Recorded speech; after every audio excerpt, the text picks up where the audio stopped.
Praise the lord. దేవుని పరిశుద్ధ నామమునకు మహిమ కలుగును గాక.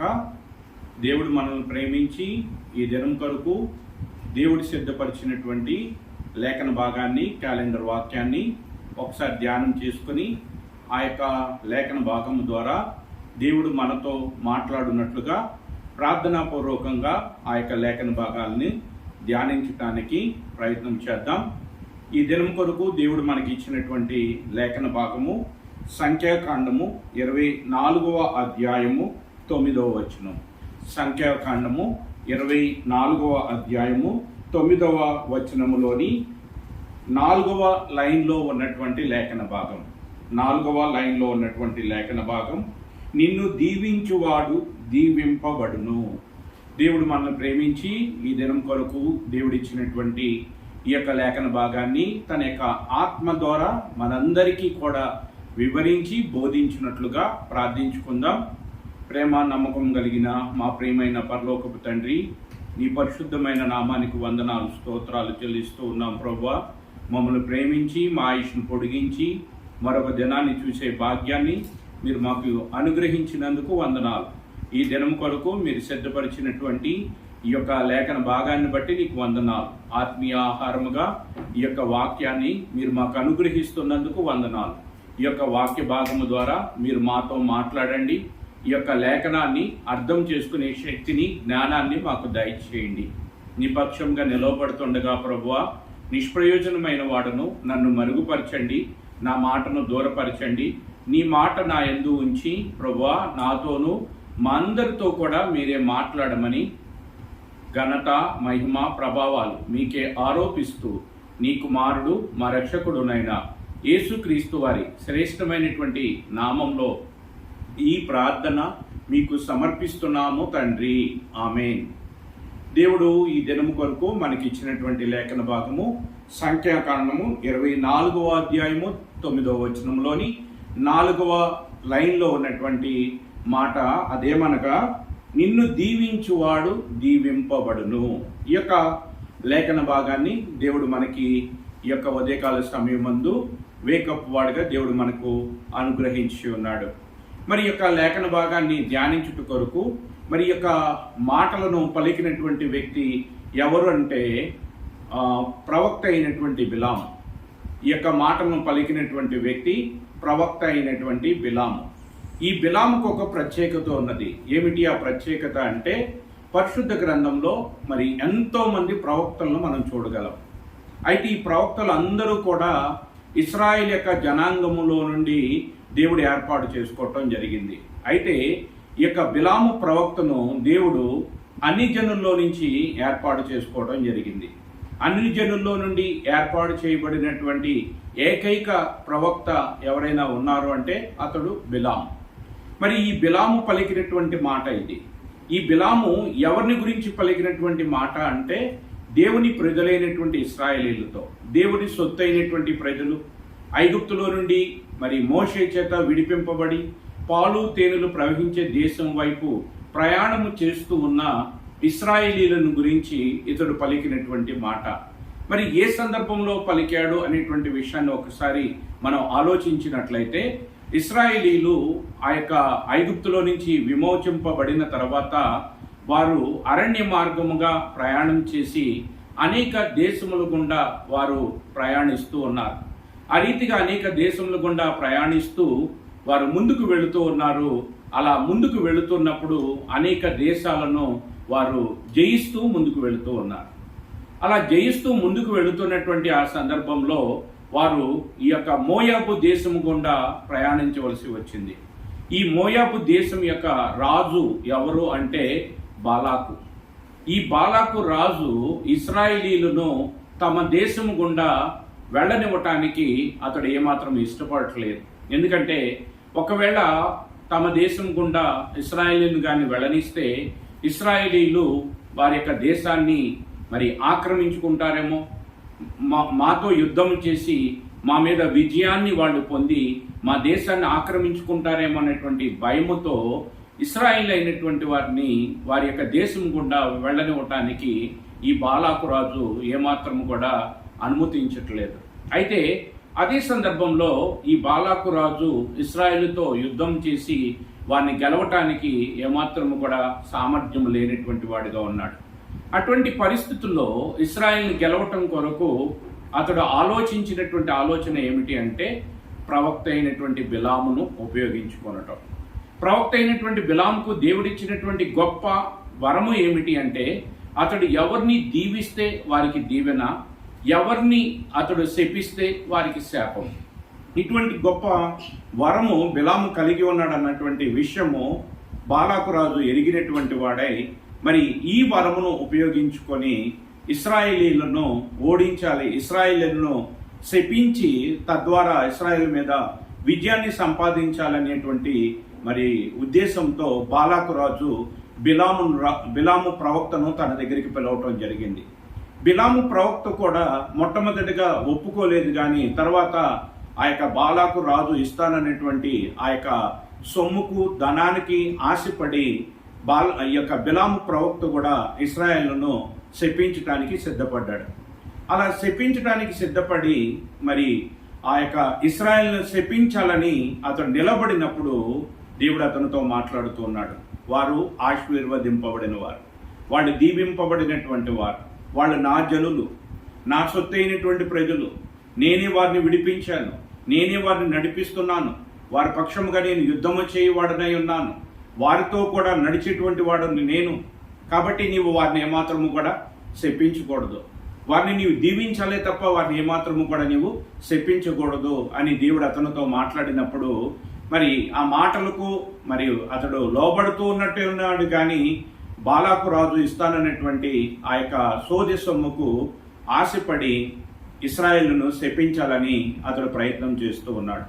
ఇశ్రాయేల్ని శపించాలని అతడు నోరు తెరిచినప్పటికీ కూడా దేవుడు అతను నోట తన మాటను ఉంచి ఆశీర్వచనమును ఆ యొక్క బిలాము నోట నుంచి అతడు నోరు తెరిచినప్పుడల్లా తన ప్రజలైనటువంటి ఇశ్రాయేలీలను ఆశీర్వదించున్నట్లుగా ఆశీర్వచనమును ప్రవక్త అయినటువంటి బిలాము నోట నుండి దేవుడు తెలియచేయటం జరిగింది.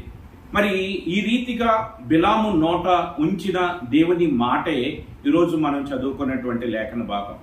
ఈ యొక్క లేఖన భాగాన్ని దేవుడు ఈ దినము కొరకు మనం సిద్ధపరిచి ఉన్నాడు. ఈ లేఖన భాగము ద్వారా దేవుడు మన జీవితాలకి కొన్ని విషయాలను నేర్పించాలనుకుంటున్నాడు. ఏమిటి ఆ విషయాలు అంటే ఇశ్రాయేల్ యొక్క మరి జీవితంలో దేవుడు ఎందుకని వాళ్ళని ఐగుప్తులో నుంచి విడిపించాడు, వారిని ఎందుకు కనాను దేశం వైపు నడిపిస్తున్నాడు అంటే ఇశ్రాయేలీల పట్ల దేవుడు ఒక గొప్ప ఉద్దేశాన్ని కలిగి ఉన్నాడు. వారిని ఐగుప్తులో నుంచి విడిపించి పాలు తేనెలు ప్రవహించే దేశంలోనికి వారిని నడిపించి అక్కడ స్థిరపరిచి వారిని దీవించి వారిని ఆశీర్వదించి వారిని గొప్ప జనముగా చేసి వారి ద్వారా ప్రపంచమంతా కూడా మరి దేవుని యొక్క మహిమను తెలుసుకున్నట్లుగా దేవుణ్ణి ఆశ్రయించినటువంటి వీరు ఎంతటి ధన్యులో, ఎంతటి దీవింపబడినటువంటి జనులో, ఎంతటి ఆశీర్వదింపబడినటువంటి జనులో ప్రపంచమంతా తెలుసుకోవాలనేటువంటి ఉద్దేశంతోనే వీరిని ఆ యొక్క ఐగుప్తు దేశంలో నుంచి విడిపించడం జరిగింది. అందుచేతనే వీరి కొరకు దేవుడు అద్భుతాలు చేయటం జరిగింది. వీరి కొరకు ఎర్ర సముద్రాన్ని 2 పాయలుగా చేయటం జరిగింది. వీరి కొరకు మరి ఎన్నెన్నో కార్యాలు దేవుడు చేయటం జరిగింది. వీరి పక్షముగా ఉండి శత్రువులతో యుద్ధం చేయటం జరిగింది. వీరిని శపించాలని, వీరిని ఏ రీతిగానైనా మరి జయించాలని ప్రయత్నించేటువంటి అనేక రాజులను దేవుడు మరి దగ్గరుండి వారి మీద దేవుడు ఇశ్రాయేలీలకు విజయం అవటం జరిగింది. ఇక్కడ ఇశ్రాయేలీలను శపించాలని బాలాకు రాజు ప్రయత్నిస్తున్నప్పుడు బిలామును ఉపయోగించుకొని బిలాము నోట దేవుడు తన మాట నుంచి ఆ యొక్క మాట ద్వారా ఇశ్రాయేలీలకు దేవుడు ఆశీర్వచనం ఇచ్చాడు, ఇశ్రాయేలీలకు దీవెన వచనాలను ఇచ్చాడు. ఈరోజు ఈ యొక్క లేఖన భాగము ద్వారా మనం నేర్చుకోవాల్సింది ఏమిటి అంటే ఆనాటి ఇశ్రాయేలీలనే కాదు, ఈరోజు మనల్ని కూడా దేవుడు ఎందుకు ఏర్పాటు చేసుకున్నాడు అంటే మనలను దీవించటానికి ఆయన ఏర్పాటు చేసుకున్నాడు, మనల్ని ఆశీర్వదించడానికి ఆయన మనల్ని ఏర్పాటు చేసుకున్నాడు. పరలోక సంబంధమైన ప్రతి ఆశీర్వాదమును మనకు ఇవ్వాలని దేవుడు మనల్ని ఏర్పాటు చేసుకున్నాడు. మనల్ని ఉగ్రత పాత్రలవుటగా దేవుడు ఏర్పాటు చేసుకోలేదు. దేవుడు తన ఆశీర్వచనము, దేవుడు తన దీవెన వచనాన్ని మనకివ్వటానికి దేవుడు తన కుమారుడైన యేసుక్రీస్తు యొక్క రక్తం ద్వారా మనల్ని కడిగాడు. తన సొత్తు అయినటువంటి ప్రజలుగా మనల్ని ఏర్పాటు చేసుకున్నాడు. ఆనాటి ఇశ్రాయేలును ఐగుప్తులో నుంచి విడిపించి అరణ్యంలో దేవుడు విడిచిపెట్టలేదు. వాళ్ళతో కూడా ఉన్నాడు, వాళ్ళని నడిపిస్తూ వచ్చాడు. వాళ్ళని శపించాలని ప్రయత్నించేటువంటి వారి ప్రయత్నములను విఫలపరిచి వారి శాపములను కూడా దేవుడు ఏం చేస్తూ వచ్చాడంటే ఇశ్రాయేలీలకు ఆశీర్వాదకరముగా మార్చాడు, దీవెనకరముగా మార్చాడు. ఈరోజు క్రైస్తవులుగా క్రీస్తు యొక్క రక్తంలో కడగబడినటువంటి మనల్ని కూడా దేవుడు ఆశీర్వాదమునకు మనము పాత్రులుగా ఉండాలి, దీవెనలకు మనం పాత్రులుగా ఉండాలి. అంతేకాదు లోకానికి మనము దీవెనకరంగా ఉండాలి, లోకానికి మనం ఆశీర్వాదకరంగా ఉండాలి. ఎందుకు దేవుడు మనల్ని ఏర్పాటు చేసుకున్నాడు? ఎందుకు మన పాపం నుంచి మనకు విడుదలనిచ్చాడు? ఎందుకు చీకటిలో నుండి దేవుడు మనల్ని ఆశ్చర్యకరమైన తనకి వెలుగులోనికి మనల్ని పిలిచాడు అంటే తన గుణాతిశయములను లోకానికి ప్రచురము చేయటానికి. ఆ గుణాతిశయములను లోకానికి ప్రచురము చేయటం ద్వారా మనము ఏ పరలోక సంబంధమైన ఆశీర్వచనాలను పొందామో, ఏ పరలోక సంబంధమైన దీవెనలను మనం పొంది ఉన్నామో అదే దీవెనలు, అదే ఆశీర్వచనములు మన చుట్టూ ఉన్నటువంటి అన్ని జనులుగా పిలువబడుతున్నటువంటి వారు కూడా పొందాలి. వారు కూడా దేవుని గుణాతిశయములను ఎరగాలి. వారు కూడా వారి పాపం నుంచి విడుదల పొందాలి. వారు కూడా దీవింపబడినటువంటి వారుగా, ఆశీర్వదింపబడినటువంటి జనాంగముగా వారు కూడా ఉండాలనేటువంటి ఉద్దేశంతోనే దేవుడు మనలను తన కొరకు ఏర్పాటు చేసుకున్నాడు. ఇశ్రాయేలుని ఎలాగ ఏర్పాటు చేసుకున్నాడో మనల్ని కూడా అలాగనే ఏర్పాటు చేసుకున్నాడు. మనల్ని దీవెనకరముగా ఉంచటానికి, అనేకులకు దీవెనకరముగా మనల్ని ఉంచటానికి దేవుడు ఏర్పాటు చేసుకుని ఉన్నాడు. అందుకని ప్రభువైన యేసుక్రీస్తు కొండ మీద ప్రసంగంలో చెప్పినటువంటి మాట, మీ వెలుగును లోకమునకు ప్రసరింపచేయండి. దేవుని యొక్క వెలుగు మన మీద ప్రకాశిస్తూ ఉన్నప్పుడు మనము అద్దము వలె ఆ యొక్క వెలుగును లోకానికి ప్రసరింపచేసి దేవుని గుణాతిశయములను లోకమునకు చూపించి లోకానికి మనము ఆశీర్వాదకరముగా ఉండాలి, లోకానికి మనం దీవెనకరంగా ఉండాలి.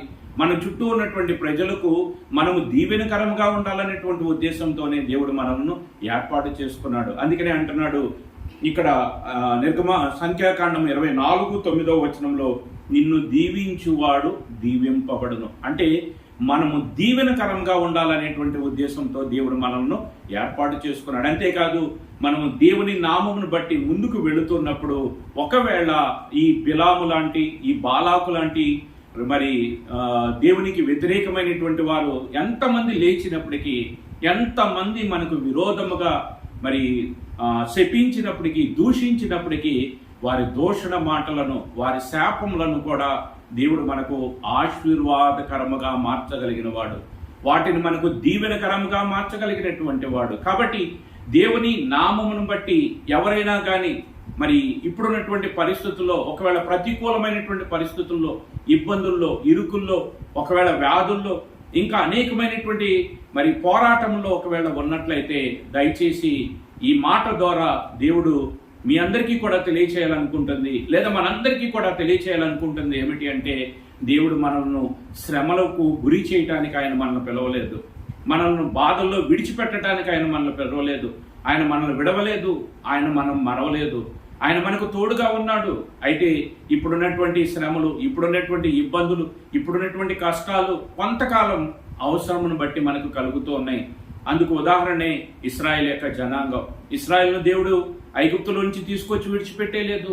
ఈరోజు పాపంలో నుంచి మనల్ని విడిపించి తన కుమారుడి యొక్క రక్తం ద్వారా కడిగి మనల్ని దేవుడు ఏమాత్రం విడిచిపెట్టలేదు. అయితే మన చుట్టూ ఉన్నటువంటి ప్రతికూల పరిస్థితులు మనకు ఏమని తెలియజేస్తూ ఉంటాయి అంటే, మనము సాతాను మనతో ఆ యొక్క పరిస్థితుల ద్వారా ఏమని మాట్లాడుతూ ఉంటాడంటే, దేవుడు విడిచిపెట్టేశాడు, అందుకే నీ జీవితంలో ఈ శ్రమలు, దేవుడు నిన్ను పట్టించుకోవట్లేదు, అందుకే నీ జీవితంలో కష్టాలు అని సాతాను మనకి బోధిస్తూ ఉంటాడు. కానీ దేవుడు మనకి ఏమని తెలియచేస్తున్నాడంటే, నేను నిన్ను మరవలేదు, నేను నిన్ను విడవలేదు, నీ శ్రమల్లో కూడా తోడుగా ఉంటాను, నిన్ను దీవెనకరంగా ఉండటానికే నిన్ను ఏర్పాటు చేసుకున్నాను, నిన్ను దీవించువారు దీవించబడతారు. ఒకవేళ నిన్ను ఎవరైనా శపించినా ఏం బాధపడకు, ఆ శాపాలను కూడా దేవుడు ఆశీర్వాదకరముగా మార్చగలిగినటువంటి వాడు. ఆ యొక్క బాలాకు రాజు బిలామును ప్రేరేపించినప్పుడు బిలాము నోరు తెరిస్తే బిలాము నోట దేవుడు తన మాటను ఉంచాడు. ఈరోజు మనకు విరోధులు ఎంతమంది ఉన్నా, మన చుట్టూ పరిస్థితులు ప్రతికూలంగా ఉన్నా, ఆ పరిస్థితులు మన మీద ప్రభావం చేయకుండా, ఆ పరిస్థితుల వలన మనము మరి కృంగిపోకుండా, జారిపోకుండా దేవుడు నిలబెట్టుటకు సమర్థుడు. తన కుమారుడైన యేసుక్రీస్తుని మనకు అప్పగించటానికి ఏమాత్రము వెనుదీయనటువంటి దేవుడు సమస్తాన్ని ఎందుకు అనుగ్రహించుడని అపోస్తలుడైన పౌలు రోమీయులకు రాసిన పత్రిక 8వ అధ్యాయంలో మరి ప్రశ్నిస్తూ ఉన్నాడు. అంటే సమస్తాన్ని దేవుడు అనుగ్రహిస్తాడు. దేవుడు మనల్ని ఎందుకు ఏర్పాటు చేసుకున్నాడు అంటే దీవెనకరంగా మనం ఉండటానికి, ఆశీర్వాదకరంగా మనం ఉండటానికి. ఇశ్రాయేల్ ప్రజలను ఆ రీతిగానే ఏర్పాటు చేసుకున్నాడు. అందుకని ఇశ్రాయేల్ ప్రజలను గురించి ప్రవక్త అయినటువంటి ఆ బిలాము ఏమని ప్రవచిస్తూ ఉన్నాడు అంటే, నిన్ను దీవించువాడు దీవించబడును. దేవుడు మనల్ని దీవెనకరంగా ఉండాలని, ఆశీర్వాదకరంగా మనం ఉండాలని దేవుడు మనల్ని ఏర్పాటు చేసుకున్నాడు. ఇశ్రాయేలు పట్ల ఎటువంటి గొప్ప ప్రణాళికను కలిగి ఉన్నాడు, మన పట్ల కూడా దేవుడు అటువంటి గొప్ప ప్రణాళికను కలిగి ఉన్నాడు. కాబట్టి ఈ ప్రణాళికను అర్థం చేసుకొని దేవుడు మన పట్ల మరి దేవుడు కలిగి ఉన్నటువంటి గొప్ప ప్రణాళికను బట్టి దేవుడిని మనం ఆరాధిద్దాం. దేవుడు ఈ యొక్క మరి వాక్య భాగము ద్వారా ఎవరైతే శ్రమంలో ఉన్నారో, ఎవరైతే బాధల్లో ఉన్నారో, ఎవరైతే కృంగిపోయి ఉన్నారో, ఎవరైతే దేవుడు నన్ను విడిచిపెట్టాడని మరి నిరాశతో కృంగిపోతున్నారో అటు వారందరినీ కూడా ఈ వాక్యము ద్వారా దేవుడు బలపరచునుగాక. నిన్ను దీవించువారు దీవించబడుదురు. దీవెనకరంగా ఉండాలని దేవుడు మనల్ని ఏర్పాటు చేసుకున్నాడు. కాబట్టి ఈ దీవెన వచనములను దేవుడు మనకి ఈ దినము తన యొక్క మాటగా, తన యొక్క వాగ్దానముగా దేవుడు మనకు అనుగ్రహిస్తున్నాడు. అంతేకాదు మనల్ని శపించి వారి శాపములను కూడా మనకు ఆశీర్వాదకరముగా ఆయన మార్చువాడై ఉన్నాడు. అటువంటి గొప్ప దేవుని కలిగి ఉన్నాం కాబట్టి ఆ దేవుని మాటను చేతబట్టుకుని ఈ దినము మన యొక్క దినచర్యను ఆరంభిద్దాం. ఈ దినమెల్లా దేవుడు తన కృపను మనకు తోడుగా ఉంచి ఈ మాటను బట్టి మనల్ని దీవించి, మనల్ని ఆశీర్వదించి, తన మహిమ నిమిత్తము మనలందరినీ కూడా దేవుడు నిలబెట్టునుగాక. ఆమేన్. ప్రార్థించుకుందాం. ప్రేమ నమ్మకం కలిగిన మా ప్రియమైన పరలోకపు తండ్రి, ఈ యొక్క తండ్రి ఉదయకాల సమయం నందు మీరు ఇచ్చిన ఈ లేఖన భాగాన్ని బట్టి నీకు వందనాలు. నిన్ను దీవించువారు దీవించబడునని అనేటువంటి లేఖన భాగాన్ని మా యొక్క జీవితాలకు ఆశీర్వాదకరముగా, ఆదరణకరమైనటువంటి మాటగా మీరు అనుగ్రహించినందుకు వందనాలు. ఈ లేఖముల ద్వారా మమ్మల్ని అందరినీ కూడా ఆదరిస్తున్నందుకు వందనాలు. ఇశ్రాయేలు యొక్క జీవితంలో మీరు ఏ రీతిగా తోడుగా ఉండి వారిని తండ్రి మీరు దీవిస్తూ వచ్చారో ఆ రీతిగానే మా యొక్క జీవితంలో కూడా మీరు తోడుగా ఉండి మమ్మల్ని దీవెనకరంగా ఉండటానికి మీరు మమ్మల్ని ఏర్పాటు చేసుకున్నటువంటి మీ గొప్ప ప్రణాళికను బట్టి నిన్ను స్తుతిస్తూ ఉన్నాం, నిన్ను ఆరాధిస్తూ ఉన్నాం. ఈ దినము మీరు ఇచ్చిన ఈ లేఖన భాగాన్ని బట్టి ప్రభువా నీకే వందనాలు, స్తోత్రాలు చెల్లిస్తూ ఈ దినం మీరు ఇచ్చినటువంటి ఈ వాక్య భాగాన్ని బట్టి నీకే ఘనత, మహిమ, ప్రభావాలు ఆరోపిస్తూ నీ కుమారుడు మా రక్షకుడునైనా యేసుక్రీస్తు వారి శ్రేష్టమైనటువంటి నామంలో ఈ ప్రార్థన మీకు సమర్పిస్తున్నాము తండ్రి. ఆమేన్. అందరికీ ప్రైజ్ ది లార్డ్.